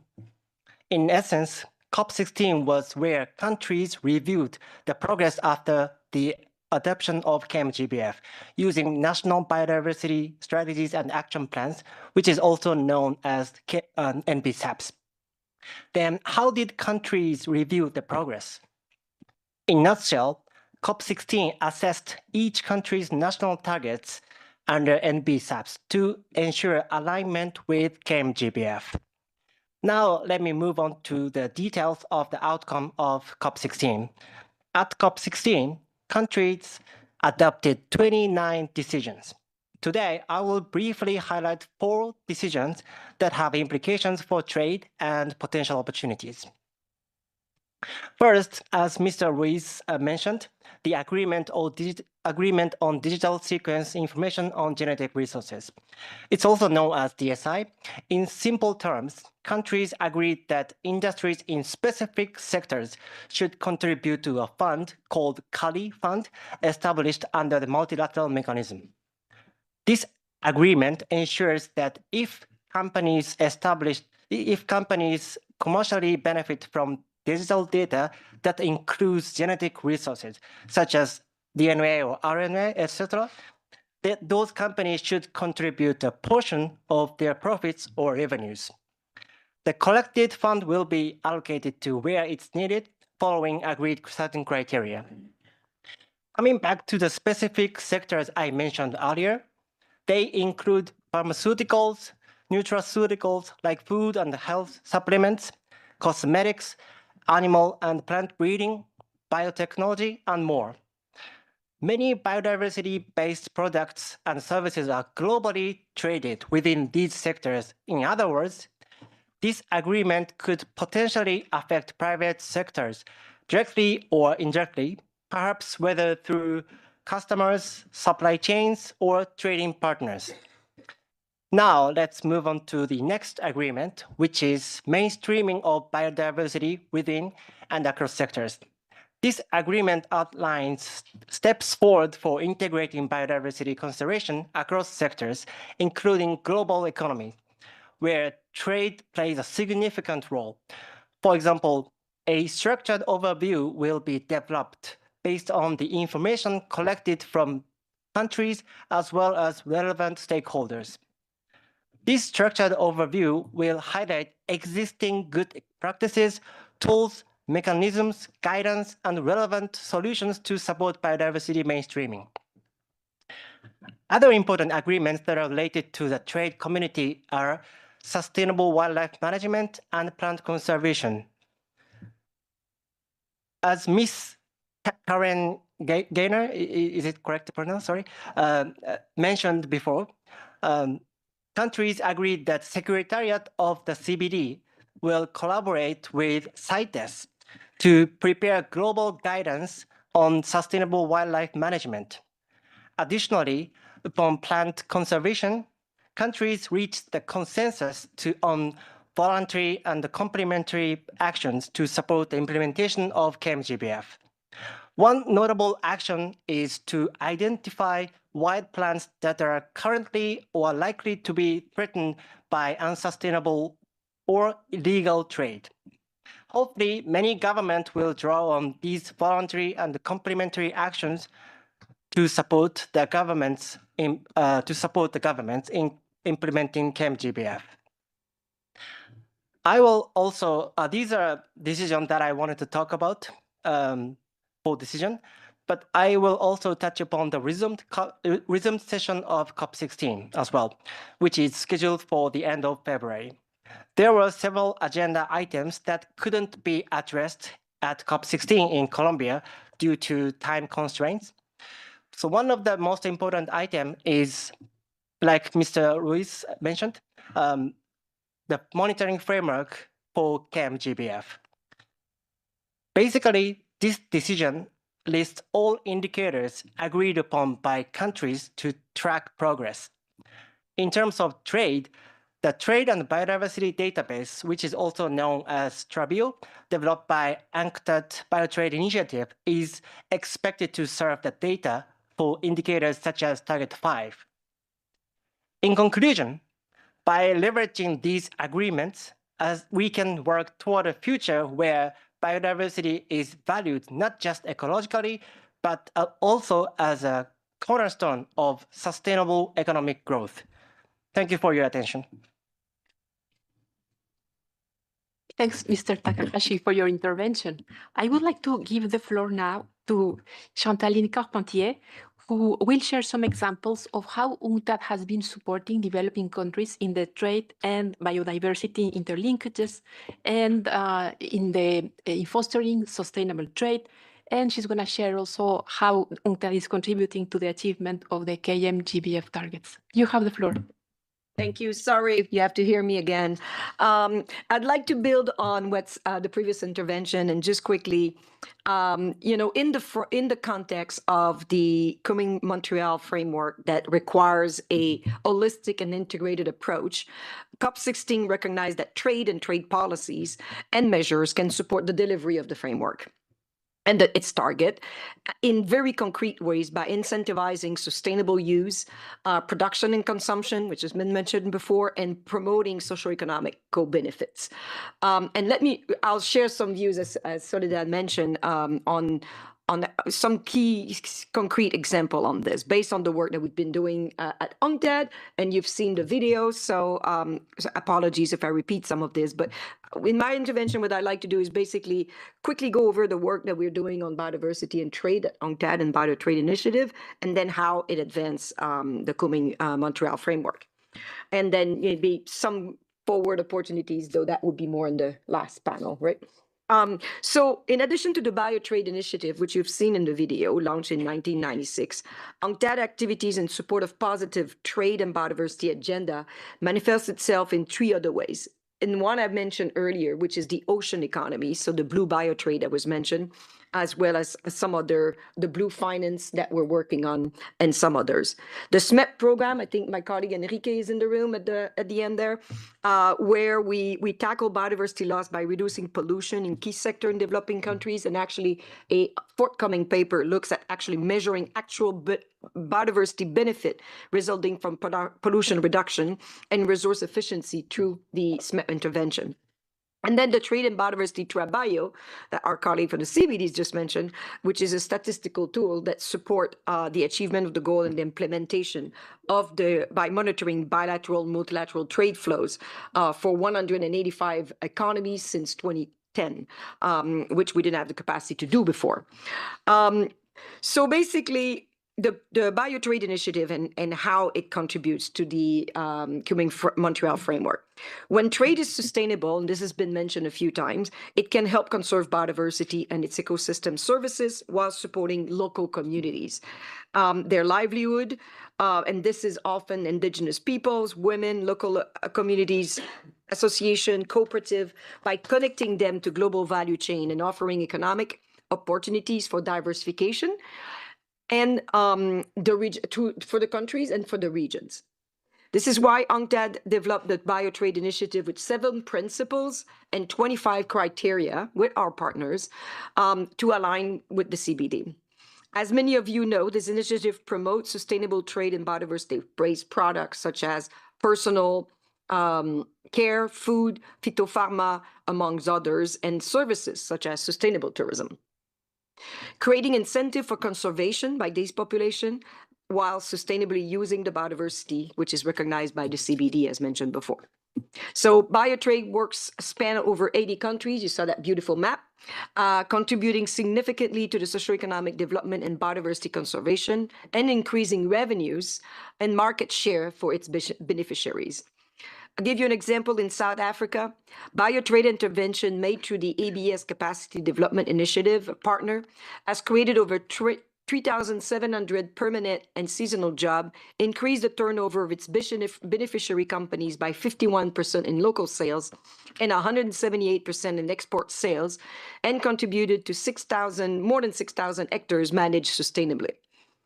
UNCTAD does not work alone, and we collaborate with partners and other trade and biodiversity stakeholders to support implementation of the global framework, and many of them are here with us today, and we're very delighted. And the Biotrade Initiative is implemented by an ecosystem on the ground as well of the government, the business, mostly SMEs, women, indigenous people, local communities, associations, etc. Under the SECO-funded Global Biotrade Program, linking trade, biodiversity, and sustainable development, UNCTAD, together with our biotrade partner and other stakeholders, have thus contributed to enhancing the visibility of the positive role that sustainable trade can play in implementing the Kunming-Montreal framework, thus encouraging countries to adopt legislation and policies to tackle biodiversity loss, as was mentioned by His Excellency from Colombia, to foster the fair and equitable sharing of benefit from a trade development angle. In terms of the Kunming-Montreal framework, the Biotrade Initiative and its partner are directly relevant to Goal B. The Goal B is basically prosper with nature. And this has been pretty much the theme of this afternoon. So TradeBio, for example, provide trade data on trends of legal trade of medicinal plants, which is a complementary indicator to the framework. For example, it shows that the export growth in region like Oceania has grown by 15%, while export growth from Africa have grown by 40% between 2019 and 2021. However, only 3 countries, the Dominican Republic, Sierra Leone, and Bolivarian Republic of Venezuela, have used this data in their national target as of 1st November 2024. So this is an underuse of this data. In line with Target 5, sustainable harvesting, UNCTAD support best practices in wild species trade, offering tool policy and capacity building with our partner from CITES. Yet, again, only 7 countries have reported on the complementary indicator, trends of trade and commercialization in biodiversity-based product that is sustainable and legal in their targets. For Target 8 on climate change, Biotrade is helping companies, associations, and cooperatives reduce emission and enhance ecosystem resilience through drought-resistant plants, water-saving projects, and action to reduce energy use and greenhouse gas emission. In Target 10 on sustainable agriculture, which was raised by Ambassador of Brazil, Biotrade contribute to reducing pressure on biodiversity and facilitating biodiversity-friendly management action, including in relation to flora and fauna, soil, air quality, water, etc. Biotrade also promote Target 13 on benefit sharing. For example, UNCTAD supported Laos People Democratic Republic in Peru in creating an enabling policy environment that support the implementation of the Nagoya Protocol through guidelines on ABS, model, clauses, and contract. Again, the regulation necessary was also mentioned earlier. I'm not going to go through all the targets, but basically the same goes for our Target 14, Target 18, 21, 22, 23. These examples evidence how Biotrade can contribute to the framework's goal and target and show its potential to contribute to the design and implementation of the National Biodiversity Strategy and Action Plan. And indeed, one of the things that we're doing in the other part of my branch is to develop a policy guide for decision maker on how best to use trade and investment policies and their nationally determined contribution. Something similar could be done for the NBSAPs, because clearly the trade and investment tools that we have are not being used to the capacity. And then why is that? Well, in part because of lack of awareness of these tools that are available. But the second is to have guidance, the step-by-step guidance that would make it easy to follow. And one of the simple step that we had in our NDC guidelines is basically have a trade minister at the table when you design them. Because if you don't have the trade minister or somebody from the trade ministry, you're probably not going to be capturing all of the trade potential. And there's several other steps like this, but I don't have time to go into detail. And we basically efforts are needed to enhance country implementation capacity, especially in these pretty challenging times, because countries will need to depend on their domestic resource mobilization more and more, as Devex has mentioned that development aid is actually plateauing. And seize these opportunities that may arise from linking trade and biodiversity. This requires addressing the necessary trade-off to design a coherent pro-development policy framework that conserves biodiversity through trade. So I think what I would like to do is, because we're running out of time, Soledad, I'm not going to go to the rest of my talking point because I think it's more important to hear from our guest here, and then maybe come back after if we have questions, if you don't mind. Thank you so much. Many thanks to you for your intervention. I would like to invite Ms. Beatriz Fernandez from UNEP's Environment and Trade Hub to share UNEP's perspective on COP16 and some of the main trade-related decisions and the work that UNEP has been doing. Thank you. Is it on? Yes. Thank you very much, Soledad. And I just want to echo everyone in this panel and the previous one to thank UNCTAD for the invitation to join this very important briefing to all of you about the outcomes of the CBD COP16. Thank you to Mr. Takahashi for flying all the way from Montreal to join us today, and certainly to Colombia for hosting such a successful COP16. We're very grateful for that collaboration. I just wanted to, I know I have few minutes, but I just wanted to perhaps emphasize the obvious, but international trade is bound by nature and is also bound by international cooperation. We know that international trade accounted for 1/3 of the global GDP last year, that accounted for $100 trillion US. And according to a report from the World Economic Forum in 2020, the nature was over 40% dependent on the global GDP and the global GDP of 2020. So that's already creating some good linkages that there is certainly a strong economic focus and priorities, but that is quite dependent on nature. So I think the discussions today are quite relevant and quite timely. I also wanted to link up with other points that were discussed in the previous panel, that anything that happens with nature is also having impacts on the social and economic development of countries. We see that, for instance, in the agriculture sector, and that has been quite an intensive topic in this agenda on trade, but there are more than 500 million smallholders that are depending on this sector. And those are livelihoods, and that's also food security.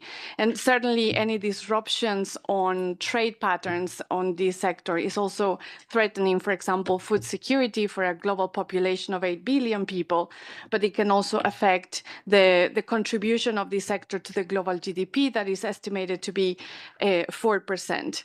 So I wanted to follow up on the points that Mr. Takahashi was sharing with us today on how can actually trade support in advancing these outcomes from CBD COP16, and also looking ahead into the next meeting that will be taking place in Rome in February this year. So first of all, trade has a double sword, as in it can create some hurdles to economic development, and also hinder some progress in terms of the global biodiversity agenda, but equally has the potential to become a catalyzer. It has the potential to become an engine for positive change. So there are some trade elements that I would like to bring some examples. Certainly, this is not comprehensive, but just to start illustrating how through trade we can help advance and implement the global biodiversity framework. So for instance, trade policies can ensure the access to genetic resources and associated traditional knowledge that also contributes to sustainable development. For instance, establishing clear access and benefit sharing regulations, certification requirements for the use of these genetic resources, and certainly encouraging the use of sustainable sourcing practices across different sectors. Certainly agriculture is one of them, but I think we have already heard of other sectors that are relevant to this space. There's certainly an important element on promoting transparency, requiring this access to genetic resources, which is also granted with prior informed consent and is a fair contract that specifies how these benefits will be shared. Trade policies can also preserve and enhance the role of indigenous people and local communities, which was a very important integration into the discussions of this People's COP in Colombia, and how these local communities and populations can use those genetic resources, ranging from receiving fair compensation and recognition of these contributions to also strengthening the protection to intellectual property rights, and certainly promoting the transfer of sustainable technologies. We see it, for instance, in the case of environmentally sound technologies, that some of them are critical for biodiversity protection. Sometimes they're concentrated in advanced economies. And these technologies are often under patent protection. So that limits sometimes the ability for biodiversity-rich countries to have access to those technologies. So by that, these barriers are hindering progress to achieving some of the targets of the GBF related to that. There's certainly an opportunity on certain forums, and we have the right stakeholders and groups represented here to create that space. But I also wanted to touch upon the finance element, which has been one of the key elements that will be discussed in the next meeting. And just wanted to put a bit of a context that by 2030, so not long, the financial flows to nature-based solutions will need to reach $540 billion per year if we are going to meet the Rio Convention targets for biodiversity, for climate change, and for land degradation. And these are not in isolation, but rather a complementary space. However, currently, the nature negative public finance flows are estimated to be $1.7 trillion in 2022. And that's compared to the $160 billion of public financial flows that should be going to nature-based solutions. Certainly, we have different flows diverted to, for instance, environmentally harmful measures. We have already discussed subsidies. Certainly, we recognize the nuances and the complexity and the layers that this conversation requires, but it's something important that can help, for instance, targets like Target 18 and equally other targets like Target 10. And certainly we applaud the World Trade Organization for the agreement on fisheries subsidies, which was a very important step for ocean sustainability. And it was an excellent example of how trade can actually help advance sustainability. And I'm closing here by just mentioning that there are other sectors, and I think agriculture has been widely discussed today, but there are other sectors, for instance, mining, that it has also important implications on biodiversity and deforestation. And you know that the mining sector is certainly regarded as a key enabler of the green energy transition, but it also has potential impacts on biodiversity loss, and is actually the fourth largest driver of deforestation.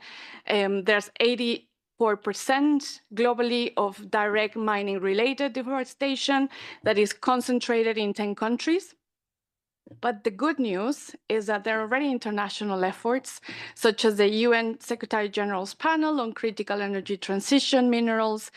Some of the organizations that are present today here are an important stakeholder in driving this work forward. So it's aiming to build trust between governments, between industry, between local communities, addressing issues such as transparency, sustainability, equity, investment, human rights, and all of these efforts can actually be put forward to help also the implementation of the Global Biodiversity Framework. And just closing by stating the obvious, but I think it has reflected already in this trade day, cooperation and multidisciplinary cooperation is key. As Azad was mentioning in the previous panel, UNEP is a small agency, and we have achieved things thanks to the collaboration with many of you, and we're very grateful on that, and we're committed to continue doing that to help countries advance this important agenda. If I may cite the UN Secretary General's word, humanity has choice, cooperate or perish. So here I would invite that we all join together our forces from the trade, the environment, the biodiversity communities, the development communities, so that we can create this transformative change that we're looking forward to realize, and also the opportunity that we're given going forward with the Global Biodiversity Framework. Thank you very much.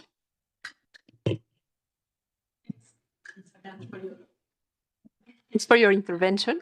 I would like to invite Ms. Svetlana Chovanova from the WTO to take the floor to build on what Ms. Tamiotti has shared earlier this afternoon. Thanks. Thank you very much, and it's a pleasure to be here with everyone today. So, to cut to the chase, we all know that the Global Biodiversity Framework's targets present us with a renewed opportunity to strengthen the linkages between trade and biodiversity. This is because it has concrete, measurable targets that provide various pathways to integrating biodiversity considerations across economic sector and policy areas, and international trade is one of them. I think all of these linkages were very aptly put forward at the trade day at COP16. And in the interest of time, I'll just highlight 3 specific targets and how our work here at the WTO contributes to that.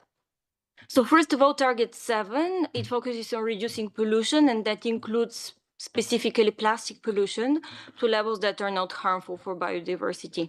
So to give you some context, 14 million tons of plastic end up in the ocean every year, and that results in ingestion, sorry, probably indigestion as well, entanglement and toxic impacts on wildlife.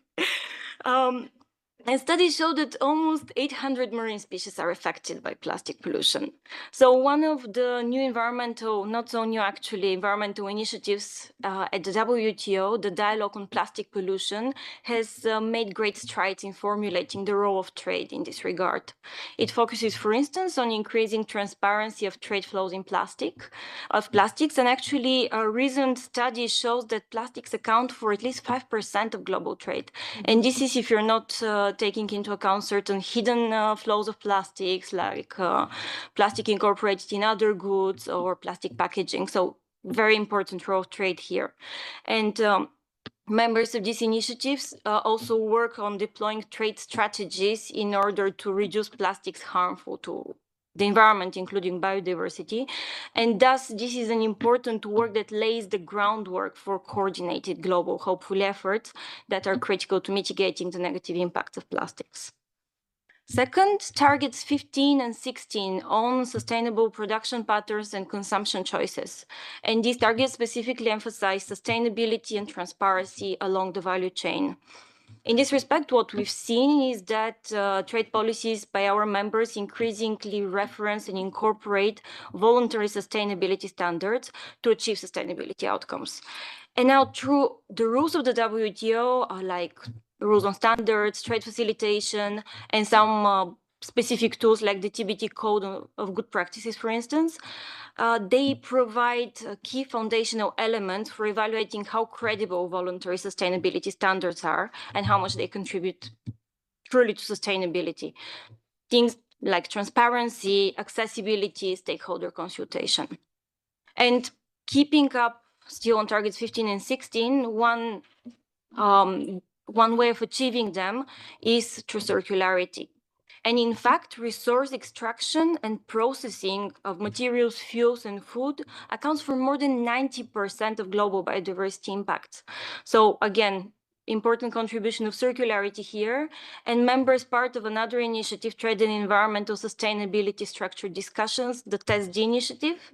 Well, they have, for instance, mapped trade aspects of circular economy, so they're advancing pathways through which trade and trade policies can contribute to circularity. And finally, Target 18, which is about phasing out and reforming harmful subsidies. At the WTO, members are addressing subsidies that are in critical sectors like fossil fuels, agriculture, fisheries, that were mentioned more than once. And these are areas that are all directly linked to biodiversity. I'm not going to linger anymore on the fishery subsidies agreement, but just to mention that it directly supports marine biodiversity, and one of the major drivers for its degradation is unsustainable fishing practices. Fossil fuel subsidies, globally, fossil fuel subsidies in 2022 exceeded $1.6 trillion, fell to 1.1 trillion in 2023, but still a considerable amount. If some of that could be redirected towards sustainability, towards biodiversity preservation, it can go a long way. So some WTO members are working on this topic, part of the FFSR fossil fuel subsidy reform initiative at the WTO. And they're, for instance, specifically working on creating priorities for reform by unpacking the categories of fossil fuel subsidies by environmental and also trade harm. And again, on agricultural subsidies, they were also mentioned a lot. Ambassador Patriot elaborated specifically on that. Obviously, they can lead to deforestation, overuse of fertilizers, habitat destruction. And agricultural subsidies are part of the discussions at the Committee on Agriculture, whereas the focus there is on the trade impact on agricultural subsidies. Environment and the biodiversity are increasingly part of the context of these discussions and inseparable. And actually, in 2022, in a ministerial conference, WTO members specifically expressed their determination to make progress on sustainable agriculture. So, in conclusion, WTO and trade policies can have a vital role in biodiversity preservation and supporting of the implementation of the GBFs. So WTO members also have an important role to play there. Thank you. Many thanks, Ms. Chovanova, for your intervention. I would like to invite Mr. Andreas Obrecht, who is a Nature Policy Lead at the World Economic Forum, to share some examples of what the Forum and the Forum partners are doing to contribute to this trade and biodiversity agenda. You have the floor, Andreas. Thank you very much, and good afternoon, delegates and colleagues. It's really good to be here, and thank you very much, Chantaline and UNCTAD, for having me here. I think we were really impressed from the Gali COP. I really think it was an amazing experience. Colombia was a wonderful host, and also the CBD Secretariat did a great job in setting up this huge conference with about the same amount of staff members than 10 years ago. So that was quite a feat. I think when we were there from the World Economic Forum side, we were mostly in the tents outside of the meeting rooms. It was incredible who was there. There were discussions on biodiversity credits, on agricultural policies. We had discussions on policy coherence. It was really vibrant, I would say, and really impressive. But one takeaway that I would say is that it was a separate conversation, what was happening in the conference halls to what was happening in the tents outside. What we heard from companies in Gali, but also in our discussions after that or before that, was that what companies expect from a multilateral process is they expect a legal certainty. They want to understand what the implications are in terms of legislation, regulations. They want to know what is actually discussed in that regard in the conference hall. They want to see progress towards a level playing field so that the ones that are going much ahead can rely that there will be a level playing field achieved at some point. There is an expectation to have clear definitions, a common understanding, and also they want to understand the expectations from the top process, from the negotiations. So the question that we ask ourselves now in our team, in the forum, and I'm working on nature policy, the question we ask ourselves is, how do we get there? How do we reconnect what is being discussed outside of the negotiation rooms together with what is happening in the civil society space, in the company space? How do we reconnect that? And I will get back to that in a moment, but I want to talk briefly also about UNCTAD's work, because I really think it's exemplary and it was really necessary what UNCTAD has been doing. I think over the last 10 years or even 20 years, UNCTAD has laid the ground, I would say, to connect the trade question to the biodiversity conversation. And I think when we look at the global biodiversity framework, it's so broad, it's so comprehensive that every single issue that is part of the global biodiversity framework requires partnerships and requires people that actually also create the scientific base, the knowledge base, the data, the standards. Everything has to be there, and we see that when we look at all the global biodiversity framework targets. So I'm really impressed by the work that UNCTAD and the partners also here in the room have been doing, and that led also to this Trade and Biodiversity Day that was mentioned several times. So also here, I would ask the question, so what does it mean for the future? How do we build on that? That would be, but let me also get to that in a second. So I think all this work, it already has achieved some effects, right? I think that is evidenced by the huge amount of attention that I would say biodiversity has been gaining. Last week there was the annual meeting of the World Economic Forum in Davos, and I know that Chantaline knows much more what happened there than I do. But for example, there was a free trade agreement signed between the Kingdom of Thailand and the European Free Trade Association that includes several instances of biodiversity mentioned. CITES is mentioned in there, but also a specific paragraph on biodiversity is mentioned in there. Is that because of our work? We don't know, but for sure it is a great evidence that whatever we are discussing in those rooms have some effect. So I want to mention a bit what we can do when now moving on. And I think since the negotiation process is so intense and so I would say challenging to how can I say it in a political correct way? It is there is not enough negotiation time for everything to be discussed in the negotiation rooms. So we need also to make progress outside of it. So we need stakeholder dialogues. We need exchange. We need exchange between policymakers and let's say companies, but also civil society. We need to see it happening outside of the COPs as well. And I'm saying as well because I do believe in the COPs, and I think it's extremely important to have those milestones. But we need to have the partnerships also outside of that. So one example that I can give you maybe, I tried to look into how we cooperate the World Economic Forum with UNCTAD as an example, and there's so much actually. But one example that I want to give is the Global Plastics Action Partnership, and I really think it's an example that should be replicated or is being replicated already for other global biodiversity framework targets as well.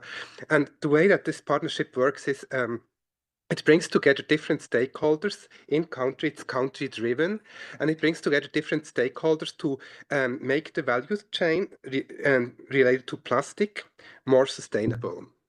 And it actually is a way to implement Target 7 of the Global Biodiversity Framework in practice on the ground, together with private sector actors, together with policymakers, with the government, but also with indigenous peoples and local communities. So I think we need partnerships like that to actually implement the targets that are really visionary. Yes, so to conclude, I would like to say that from the forum, we appreciate the cooperation with UNCTAD, with many of you in the room, with also with the CBD Secretariat, and we are looking forward to continue our cooperation under the leadership of Colombia, and also with the next host, Armenia. We are really excited to see the next COP happening already in 2 years. So thank you very much. Thanks very much, Mr. Obrecht, for your views. And I think your intervention is a perfect segue to our next speaker. You have mentioned some views that representatives from the private sector had shared with the forum. So I would like to invite our next speaker, who is Mr. Michel Mann, who is president of MAN Americas and MAN FIS, who's going to share a perspective from the private sector. We thank you so much for coming all the way to Geneva to be with us. Montana was not too far, so, and it was snowing actually this morning. So for me, it's a pleasure to be here, and thank you, Soledad, for the introduction. Thank you, Chantaline, also for all the great work you've been doing at UNCTAD, for your support, your great publications, and all the data you're providing to the private sector to inform our strategy. So it's very much appreciated. I will also try to be or to remain politically correct in my comments. But much of what you will hear from me is basically echoing what was already been said by the speakers earlier on, former panel and this panel. So the way I see it, each COP is a unique opportunity for the most humble and the most powerful and affluent people to meet. Well, it depends on the depending on the world they live in, and it's a venue where all the worlds can collide, exchange, and imagine a better future for people and our planet. More practically, it's a milestone that validates the targets and sets the stage to operationalize their implementation in our day-to-day business as unusual. In any convention outcome, there is the good, the bad, and the future.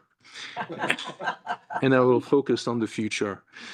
What's important and what's happening is what's happening behind the scenes in between two COPs, and the dialogue between parties from IPLCs, NGOs, governments, academia, to the private sector, and the list goes on.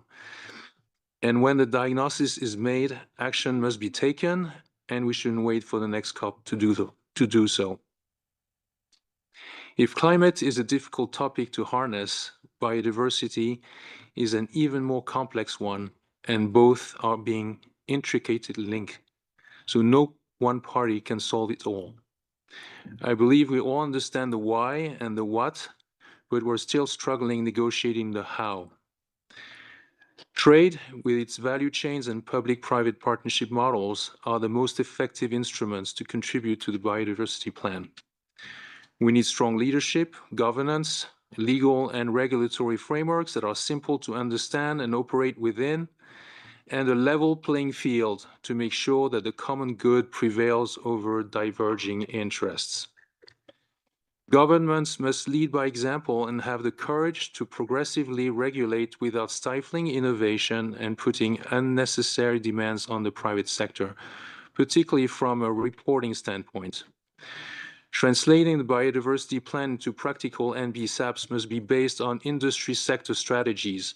It should be bottom-up, top-down approach to ensure that all parties are engaged and committed to bring their contribution to achieving the targets.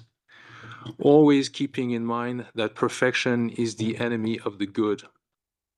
We need parties, the boots on the ground, in contact with reality, and one can only salute the decision of expanding the role and contributions of IPLCs through access to nature finance as a major outcome of COP16. So what should be the role of private sector other than influencing policies and roadmaps? Our group of company represents less than 5% of the natural ingredients trade. We are more part of the hummingbird tail that tries to extinguish the fire drop by drop than the large commodity producers and traders community. Individually, we don't really move the needle, but as part of a much bigger sector, we can be part of the solution in the purchasing choices we make. We are still in control of whom we decide to source our plant materials and ingredients from, and make educated choices, such as enforcing the exclusive supply of commodities that do not come from deforestation. It usually comes at a cost, and such decision could effectively be mainstreamed if all parties to the CBD agreed on worldwide regulations and the monitoring system that comes with it. We know it's going to take a while, and if it ever happens at scale, so companies must act, learn by doing, and strike more sectoral agreements to benefit local communities and indigenous people and their environment. It is a journey that starts from providing a secure environment with clarity and property rights so that the people can take responsibility for their renewable resources. And it ends with complying with the biotrade principles and criteria of UN Trade and Development. The reality of our industry is that our supply chains are heavily reliant upon nature's products and services, so that the resilience of our supply chains is largely dependent on the health of ecosystems and landscapes. If I do not have a good sense of what's happening where I operate directly or indirectly from a biodiversity, climate change, and socioeconomic viewpoints, my ability to talk to upstream and downstream stakeholders about how I am mitigating the risk of shortage of supply will be limited. Having a holistic understanding of the land use and other interventions that impact biodiversity at the landscape level is helpful when engaging with local communities on farming and wild harvesting activities and water system managements that improve biodiversity. So this conversation leads to other opportunities beyond just biodiversity performance, such as insetting carbon with biodiversity into the value chain, and in adopting an all-inclusive process, we can then co-design and invest in nature-based solutions that work on both nature conservation and restoration, climate, and people. In connecting those pillars of sustainability, the business cases become more compelling to all parties, including finance, in that, number one, it secures supply and strengthens partnerships.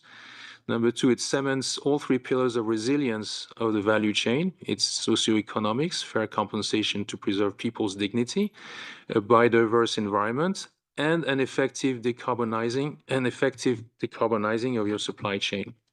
And three, you support the GBF agenda, namely targets 2, 8, 13, and 15, and you walk the talk about your net zero, net positive ambitions. Then comes the question of how much is this going to cost and for what resulting value, who's going to pay for it, but I'm not going to get into that. In conclusion, when biodiversity is at the heart of your business, trade is the best vehicle to value it. The challenges remain the same. One, ensuring a level playing field with regulations, including a standardized reporting system based on the state of nature metrics and indicators. Two, investing capital in value chains through public-private partnerships, blended finance, or philanthropy, and move it from downstream all the way to nature. And three, strong governance and operating models to execute the mandate of shareholders, but that's really the part of the private sector. Thank you very much. Many thanks, Mr. Mann, for your intervention and for sharing some pathways into the future. And that connects us to the way forward and to the future. I would like to invite Ms. Ellen Harutunian, who is a counselor at the Permanent Mission of Armenia to the United Nations, who's going to share with us some views as a host of COP17 and how to connect COP17 with other processes such as UNCTAD 16 and the UNFCCC COP30. You have the floor. Thank you very much, Madam Moderator. It is indeed a great pleasure to join this briefing, and I would like to thank UNCTAD and the Geneva Environment Network for organizing this briefing and for providing the opportunity to introduce Armenia's perspective as the next host and the president of the Biodiversity COP17 on the way forward for our global efforts for biodiversity preservation and sustainable use of the natural resources. I also would like to thank the excellent speakers whom we heard today with their brilliant, insightful remarks. It will be very helpful for us as a next COP presidency. They will inform and contribute to our efforts to build up on the achievements and successes of the previous COPs and to try to reach the other milestones in our global efforts to preserve and conserve the biodiversity of our planet. So I think all the speakers made it very clear that the matter is very urgent, and with the climate change, biodiversity loss, pollution, this triple planetary crisis, they are threatening the well-being and livelihood of millions of people. So we have no time to lose, and we should spare no resources and efforts in our global efforts.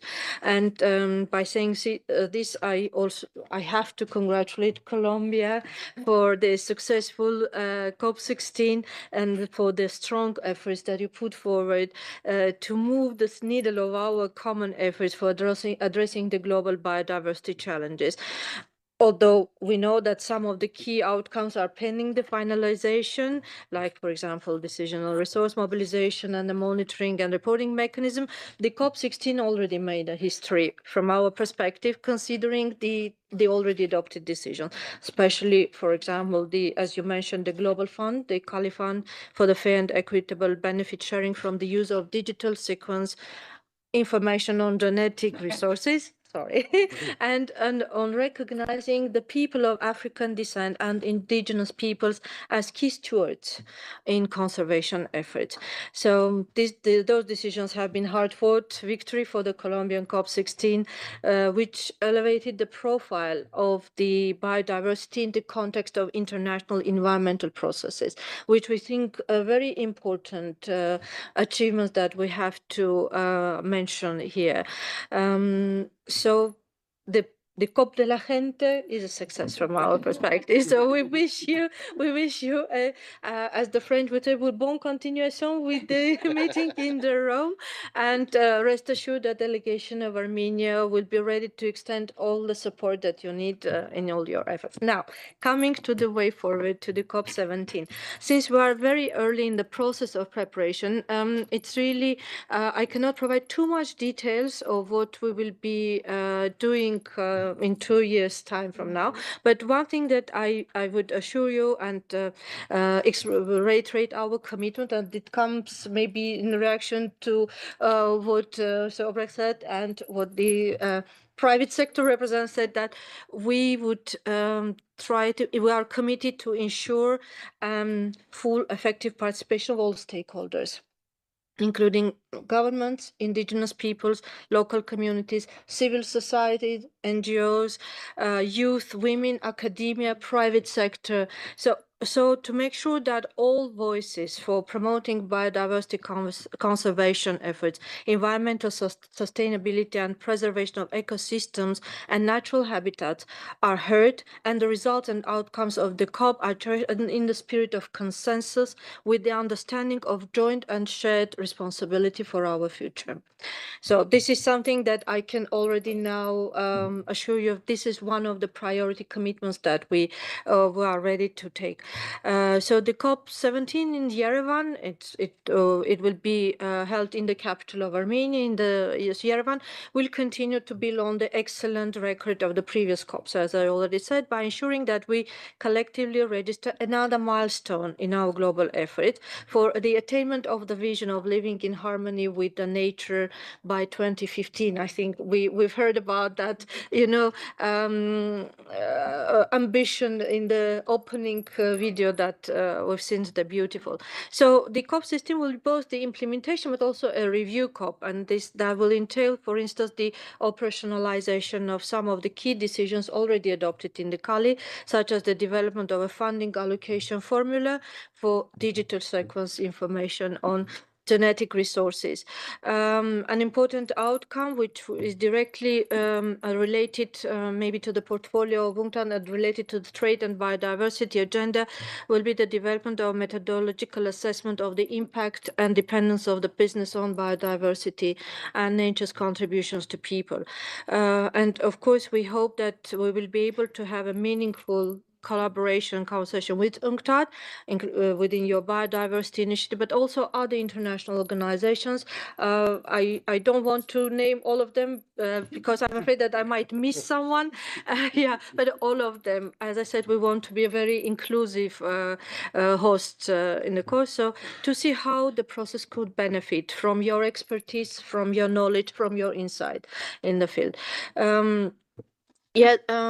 Since we are here in the UNCTAD and you refer to the UNCTAD 16, Soledad, we've seen that the issue of the triple planetary crisis was featured in the report of the Secretary General to the UNCTAD 16 that will be held later this year in Vietnam. And we noted that with satisfaction when we were discussing the report, and we hope that the issue of trade and biodiversity will continue being featured in the outcomes of the UNCTAD 16 as it was during UNCTAD 15 and previous. So we think that it's important, and we think as a delegation in our discussions here we will highlight that. So of course, along with the mandatory thematic sessions, there will be also some presidency initiatives. But as I said, we are still early in the beginning of our journey towards COP17, so we're still in the process of finalizing some. And once we have finalized them, we will update member states in due course. So I will stop here. I will not go further, but let me once again underline that we very much look forward to welcoming all delegations and all stakeholders, private, government, business, NGO, civil society, very important, indigenous people, local communities. They are very important voices that we need to bring them all into the discussion. And all stakeholders in Yerevan in 2026 to turn the COP17 to yet another, as we said, celebration of the collective wisdom of humanity in our efforts to preserve our nature and planet for future generations. I thank you. Thanks very much, Ms. Harutunian, for your intervention. We will have to move straight to the closing remarks because, yes, and so I am very pleased to give the floor to Chantaline Carpentier for some closing remarks. I know that we have very important questions to ask to panelists. Hopefully we can continue the conversation after the meeting or at other occasions that hopefully UNCTAD can host with UNCTAD's partners. So you have the floor, Chantaline. Thank you. Thank you, Soledad. And please, for people that are online, do not hesitate to reach out to us by email. I think you have the biotrade at unctad.org, right? Just email us and we'll be happy to compile and respond to the questions. Same with people here in the room, if you can grab us before we go. I just want to say thank you to Armenia. And I don't want to speak for our colleagues, but I think I can say in the collective wisdom that all of our partner and us stand ready to support you for the COP17. And I also want to highlight, Michelle, I'm not sure I got exactly your quote, but I want to use it. Biodiversity, when biodiversity is at the heart of business, trade is the best vehicle to value it. We're going to use it, and we're going to give you credit for it. But I think it's a very good one. Maybe I could just say that and conclude. But I need to thank all of our speakers and all of you that have come and joined us throughout the years and today for this very important discussion that we felt needed to be happening here in Geneva. And then maybe just quickly mentioning the mainstreaming of biodiversity into all sector in an inclusive manner, because it links, Excellency, to what you just mentioned, with all communities and all actions. And also what you mentioned, Andreas, that, this bottom up and the top down needs to come together. And so we need to look at these good practices, these new innovative tool mechanism, challenges and lessons, and share those the quickest possible. And we have already a meeting planned with Andreas and his team and with WTO and their team to look at how we can help you to move that, not only in Armenia, but also in the resume session, Excellency, in Rome. So going forward, from an UNCTAD perspective, we will build on these 30 years of work to continue bringing together the trade and biodiversity communities and ecosystem through the Biotrade Initiative and by co-convening key events like the Biotrade Congress that many of you have contributed to, and the COP16 Trade Day. Maybe we talk with you about if the possibility is there for a trade day at COP17. Biotrade can provide tested principles and guidelines to support the growing interest in the bioeconomy, encompassing many sectors which are already implementing the Biotrade principle and criteria. UNCTAD will also explore new ways to strengthen collaboration on the trade and biodiversity nexus and engage with all the stakeholders that you've mentioned, Excellency, in the implementation of the framework. It also, as I mentioned, required the holistic approach addressing biodiversity loss alongside the climate change and pollution. And in my branch, we have the privilege of addressing all of them together. So we really hope that for UNCTAD 16, we can present to member state a package that will make your job easier going towards COP17. We look forward to further discussion, but more importantly, to action. Thank you to the CBD Secretariat for coming from my hometown, Montreal, to brief us here in Geneva delegates, to SECO for the support they've been giving us all these years, to Jen, our dear friend Diana, is always supporting us and informing us in Geneva on every environmental related issues. And thank you very much, Lorena, Isabel, Soledad, Ivana, Theo, and all the others that have basically made this happen, including that beautiful video. So if you want, we could all try to join in front of the little logo there to take a group photo, and then we can continue the discussion. I'll close here. Thank you so much. Should we thank our panelists?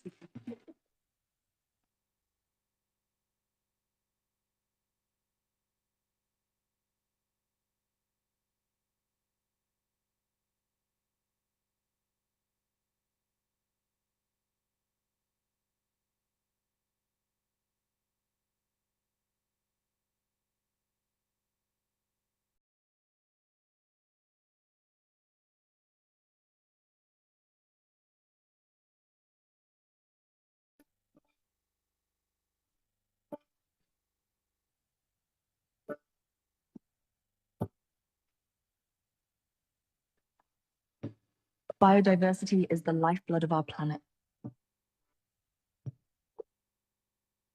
Over 4.3 billion people, including more than 80% of the world's vulnerable communities, rely on it for their livelihoods. Today, we are facing a triple planetary crisis: climate change, pollution, and biodiversity loss. 1 million species are at risk of extinction, and the global economy could face an annual GDP loss of $2.7 trillion by 2030 due to biodiversity degradation. World leaders have united around the Kunming-Montreal Global Biodiversity Framework, a roadmap for reversing this crisis. It outlines a global vision of living in harmony with nature by 2050, supported by 23 action-oriented targets to be achieved by 2030. The Biotrade initiative offers a solution. Biotrade occurs when products or services sourced from biodiversity are commercialized and traded in ways that respect both people and nature. Since 1996, the initiative has connected businesses, governments, and civil society to protect biodiversity while fostering economic growth and sustainable livelihoods. It promotes the implementation of 7 principles and 25 criteria, guiding stakeholders along the supply chains of biodiversity-based products and services. These principles reflect the economic, environmental, and social dimensions of sustainable development. Globally, biodiversity-based products accounted for 17% of global exports in 2021, valued at $3.7 trillion. Over the past 20 years, biotrade activities have grown from millions to billions, generating nearly $40 billion in turnover in 2023. Today, biotrade is implemented in over 80 countries, transforming livelihoods and safeguarding biodiversity. Tools like the Biotrade principles and criteria, alongside its online self-assessment tool, help track and amplify these efforts. The Trade and Biodiversity Statistical Tool further supports the achievement of the Kunming-Montreal Global Biodiversity Framework's goals by monitoring bilateral and multilateral trade flows across 185 economies since 2010. Integrating biodiversity into trade policies isn't just important, it's essential. By adopting sustainable trade practices, including biotrade, we can reverse biodiversity loss, support livelihoods for Indigenous peoples and local communities, and ensure sustainable development for future generations. Let us trade in a way that enriches our forests, revitalizes our oceans and purifies our air. Let's biotrade.